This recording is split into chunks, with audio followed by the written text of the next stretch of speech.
We are good to go. Good morning, everybody. How are you all doing? Just finally managed to get this to work without my phone exploding somehow. So I hope everybody's doing a good job. So weather today, 11 degrees in Amsterdam, 19 degrees in Paris, 13 degrees in Brussels, 20 degrees in Bucharest, and 12 degrees in London.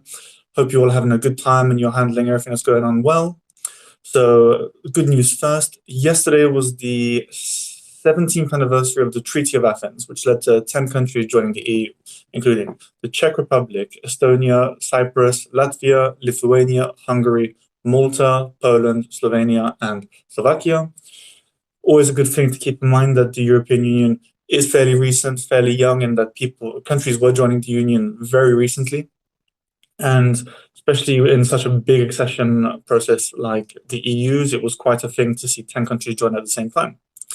Now, in the topic of coronavirus, there is some good news in that people are saying that across multiple countries, thank you very much, across multiple countries, the infection rate is now moving below R. The infection rate of R is now moving below 1. So each infected person is infecting fewer than one other person. So if you want a good explanation of how this works, I retweeted something very, very good that the that Angela Merkel was saying the other day, explaining this to her constituents in a way no other politician has managed to do so far. And there's further good news, which is a bit of a double-edged sword, where Danish society is continuing to reopen. Whether that's a good thing or a bad thing, that's a completely different topic entirely. But in the country, schools and kindergartens were already open, but now they're starting to open hairdressers, dentists, physiotherapists, courts, and other services as of Monday next week. Austria is doing something similar, where smaller businesses are starting to open up and people are being able to have a little more, let's say, freedom to act in an economic manner and this kind of thing. But while we may not agree with that and we may think it's too early, I think it's a good thing to see society starting to reopen. It's going to motivate people a bit more. Another good piece of good news, which is another double-edged sword, is the fact that China's finally starting to revise its figures. Because let's be honest, there is no way in hell that China, with its population density in cities such as Wuhan, and the sheer chaos that's unfolded there due to coronavirus, there is no way in hell that they had a lower infection rate and a lower death rate than France. This is just nonsense. And it seems that Macron's criticism of the Chinese behavior, not only blaming the EU for everything and spreading disinformation, but of pretending that the French state and other European states were, I am indeed French, yes, that the French state and European states were leaving all elderly to die in care homes, and that we just simply didn't know what on earth was going on in China because it was hard to actually know. Now, moving on to the first question.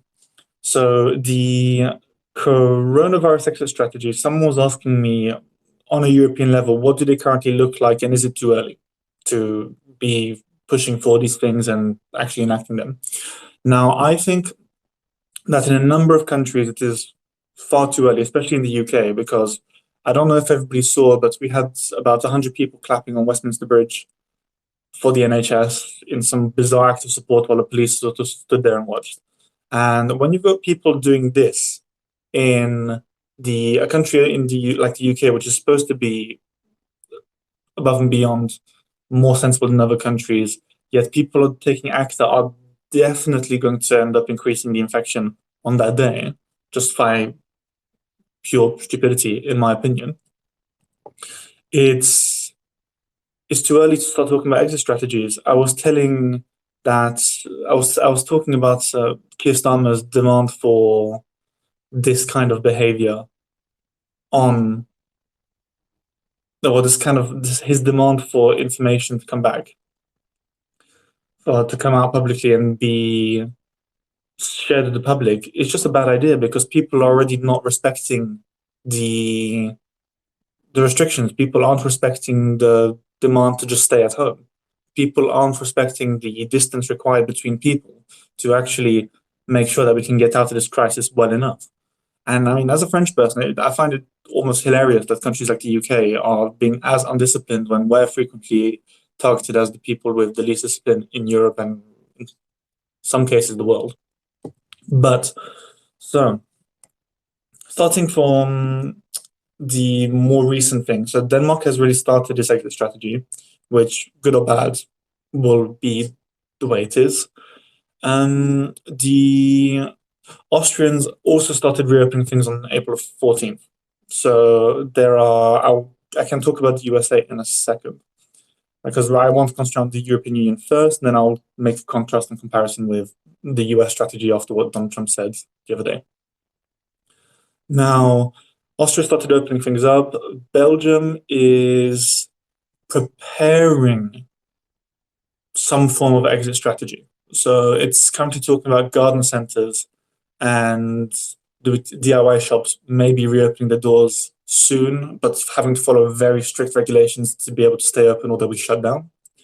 But this is because Belgium, despite being quite a small country, it took a very heavy hit from the coronavirus and it's still reeling in some ways. And I'm hearing this more and more from friends of mine in Belgium and especially in Brussels. Czech Republic, smaller shops started opening on April the 9th, and they've started restricting travel restrictions there. France, things are starting to reopen on the 11th of May. I mean, there's so much polemicization on that topic. I've got family who are refusing to send their children to school. I've got contacts who are refusing to go back to work if they're asked to go back to work before the whole thing gets lower. Germany is going to start reopening shops that are at least 800 square meters large from April 20th, and they're going to start reopening schools from May the 4th. Italy has started reopening bookshops, stationery shops, and stores for baby clothes from April the 14th, probably because parents are not coping at the moment and people are bored out of their minds, so they need to buy books somewhere. Luxembourg is going to allow DIY firms to open from the 20th. Poland is going to start easing measures on the 20th and allowing people to go back to parks, because in Poland it was just completely shut down. And in Spain, they're going to start re-allowing non-essential economic activities in industrial and construction industries. Now, alongside these, there's lots of measures across the European Union for the provision of masks, asking individuals to either buy masks or in some cases providing them for them. And I think in states such as Poland and maybe France, they're starting to make it mandatory for the public to wear masks. Germany is deciding not to for some bizarre reason. I don't quite know why, but that's how it is. And right now, I think that a lot of countries are doing what they can to sort of get the economy moving again, because the main concern at the European level is that these countries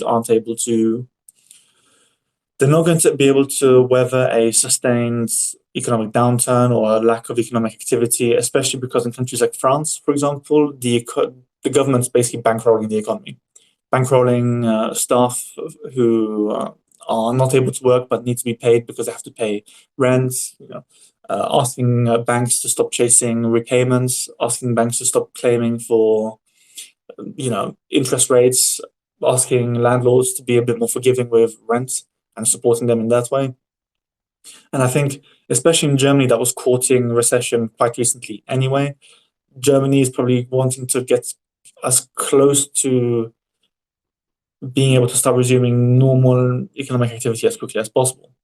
But of course, this has made a bit easier because of the fact that the European Union is providing financial support for a lot of countries and for a lot of companies across the Eurozone.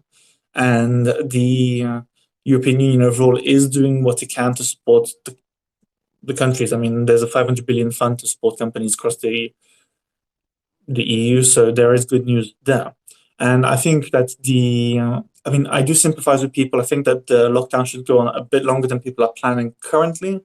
But I do also sympathize with the Austrian strategy, which is providing as much freedom as possible with as much restriction as necessary to make sure that we can actually get out of this.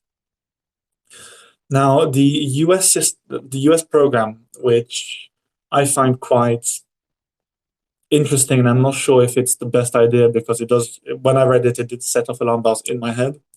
So there's a free tiered program, well, there's a free tiered system in place for the uh, the states to reduce lockdown measures and come out of lockdown eventually. Now, I can't remember off the top of my head what they are, but they are linked to there being specific measures such as whether the state's medical system can actually cope with a further outbreak, whether there's an actual downturn in infections and deaths, whether the governors think it's acceptable to do this without putting the population further at risk, and there are questions about how good this is because it came surprisingly quickly after we were seeing Americans, particularly Trump supporters, protesting outside of city halls and mayoral residences and government buildings, federal government buildings, even in multiple states, demanding that the government actually reduced lockdown measures and allow people to go back to work and allow people to go back to doing what they want. Knowing Trump, I'm on the side that he's probably doing this for a political reason. That in the US, especially because they are just hitting the peak, and this is the same for a lot of countries who are just sort of getting past the peak. There is a need to sort of protect themselves politically and basically get the electorate on side, particularly with the election coming up, and the fact that Donald Trump, in particular, is slightly at risk to in a fight with Joe Biden, for example, the presumptive Democratic nominee for the presidential elections. And Trump is having to come to just about fight everything. I'm a bit tired. I'm not sleeping too well, and I'm working late nights at the moment. So, yeah, I'll probably look a bit tired, but I'll be fine. Anyway, back to the next question. Could COVID-19 really lead to the unraveling of the European Union? Yes. Just straight up, yes. I mean, there are so many things that could go wrong. There are so many arguments that could be played against the European Union based on the way it's acted. There are so many ways for populists to twist the what's been happening and stick a knife in the EU and just twist it as hard as they can. The EU is definitely at risk of unraveling if things aren't handled properly and if things aren't done the way they should be, and if the European member states aren't able to develop a stronger level of cooperation in matters of health, in matters of economy, and even on a political level. I mean, Macron made a very good prediction on the arguments that could be put forward in his interview with the Financial Times yesterday, I believe it was, or the day before, which I would advise everybody to have a listen to. So, for example, one thing that he foresees populists doing, particularly in Italy, is, and I'm quoting verbatim, is when immigrants arrive in your country, they tell you to keep them. When you have an epidemic, they tell you to deal with it. And that is definitely the perception that a lot of countries have had. If you look at the criticism levied toward the EU, which I think are quite unfair, is that people are talking about how early in the epidemic, the European Union abandoned Italy, just abandoned Italy and left Italy to its own devices to simply just deal with the pandemic or the outbreak at a time. And then just when it started to concern other countries, then they started taking interest, then they started getting involved, and then they started actually wanting help, but which is it's not true.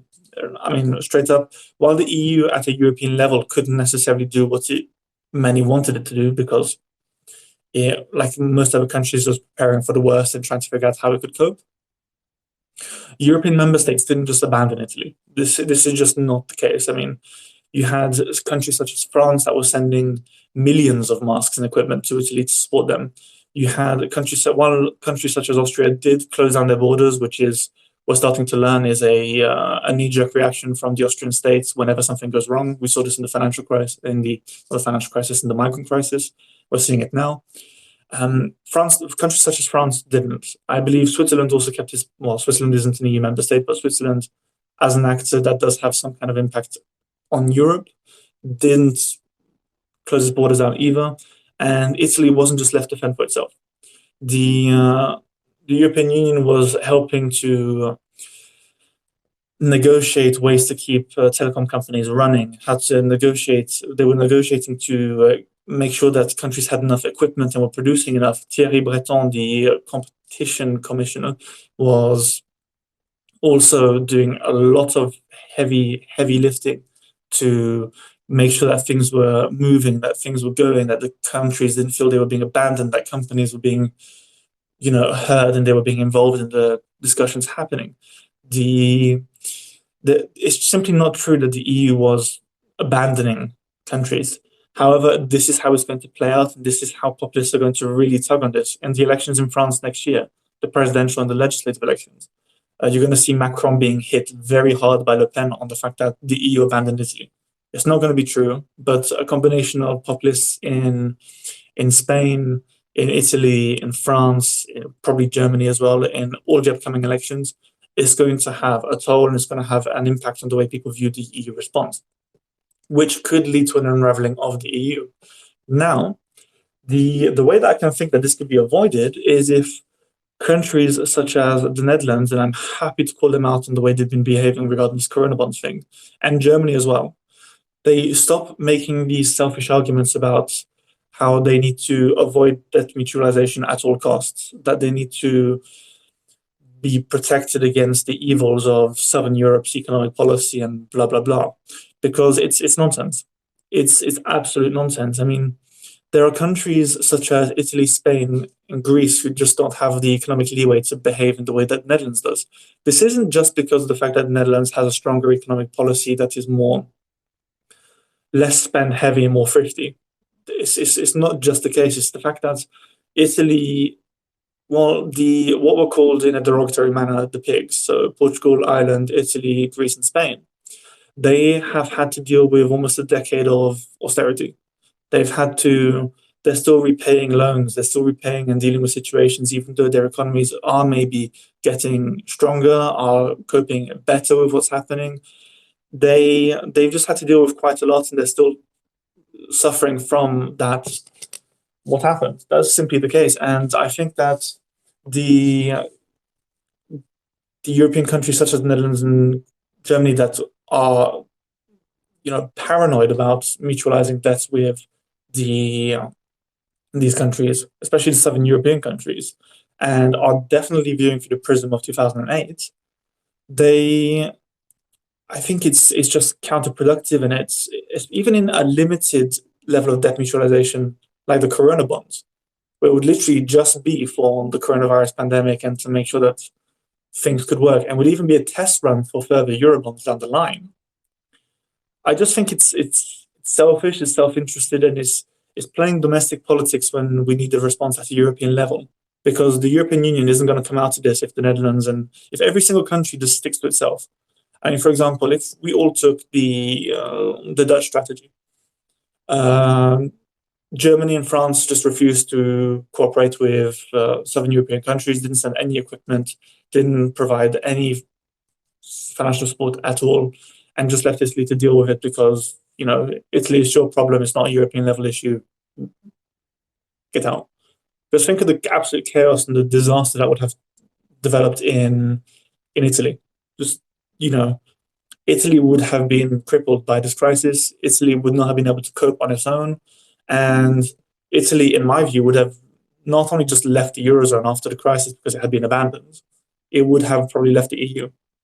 I mean, Prime Minister Conte would have just been like absolutely annihilated in the next elections. Like all the parties that weren't populist and anti-EU would have just fallen apart because, how do you defend Europe abandoning you in your moment of need?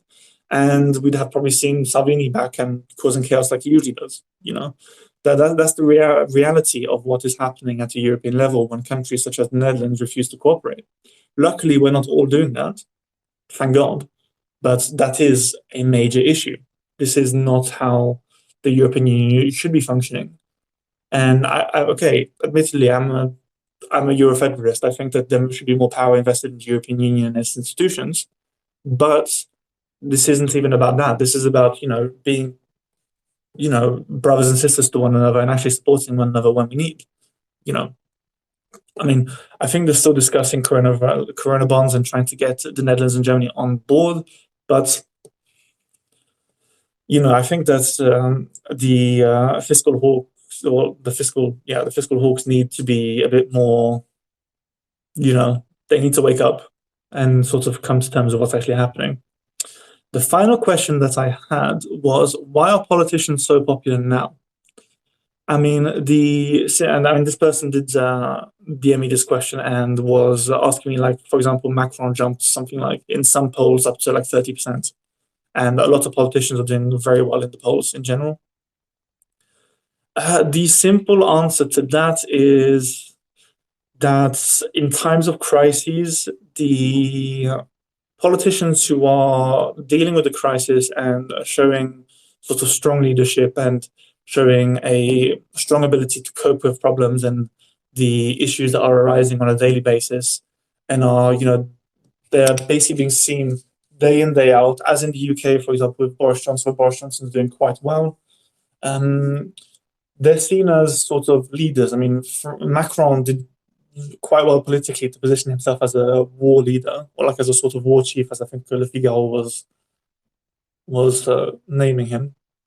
And the these times of crisis show the better side of a politician, because the politician is there leading the response and leading the crisis.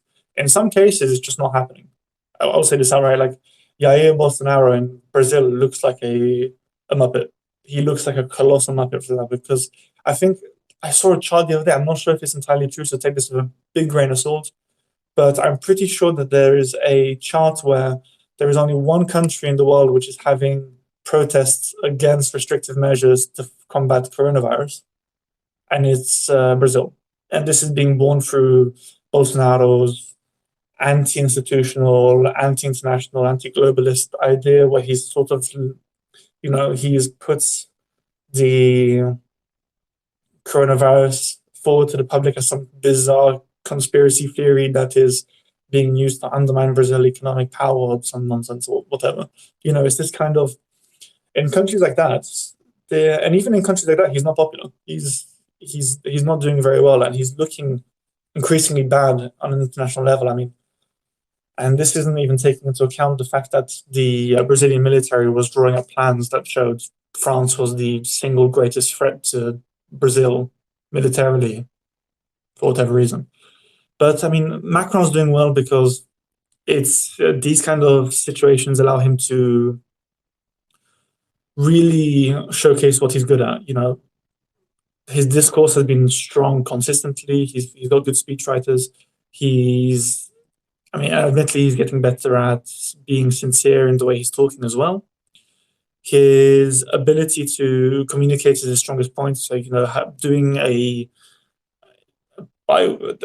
speech every 2 weeks, every week, on how people are doing, how they should proceed, using very wartime language also helps as well.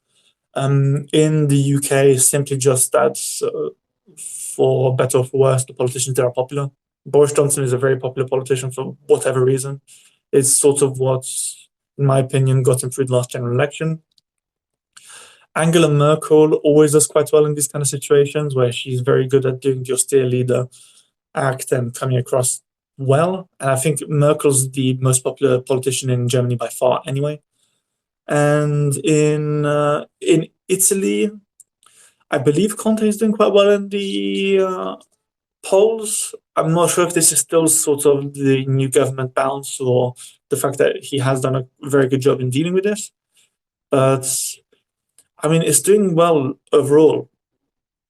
And for all politicians across the board, I think even Mark Rutte, who's not really had a strong reaction to coronavirus, and in my dealings with political actors here and people that I encounter in the street, is not a particularly popular person.